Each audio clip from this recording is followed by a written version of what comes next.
ఉపాధి హామీ పనుల్లో భాగంగా మరి గత 10 రోజుల నుంచి వెంకట్రావుపేటలో చెరువుల నుంచి సిల్ట్ మట్టిని తీసి మరి రైతుల పొలాలకు ట్రాక్టర్లు తరలించే కార్యక్రమం జరుగుతుంది. మరి ఆ కార్యక్రమంలో భాగంగా గత వారం రోజుల నుంచి అక్కడ మట్టి తీయడం జరుగుతుంది. అది అనుకోకుండా మరి ఈరోజు అక్కడ మట్టి తీస్తున్నటువంటి పరిస్థితులలో పైనుండి బిడ్డలు కూలి 7గురికి గాయాలు జరిగినాయి. అందులో మార్పాక రాజవ 55 అనే వ్యక్తి చనిపోవడం జరిగింది.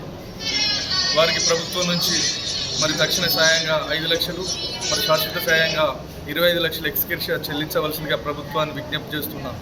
ఎందుకంటే చిన్ననాడు భర్త చనిపోతే చిన్న 3 పిల్లల్ని పట్టుకొని ఆమె బీడీలు కట్టుకుంటూ బీడీలు చేసుకుంటూ మరి పిల్లల్ని సాధన జరిగింది. మరి భర్త లేడు, మరి వారికి ఎలాంటి భూమి లేదు కాబట్టి ఖచ్చితంగా ప్రభుత్వం స్పందించాలి. ప్రభుత్వం స్పందించి ఆ కుటుంబాన్ని ఆదుకోవాల్సిందిగా గ్రామ ప్రజల తరఫున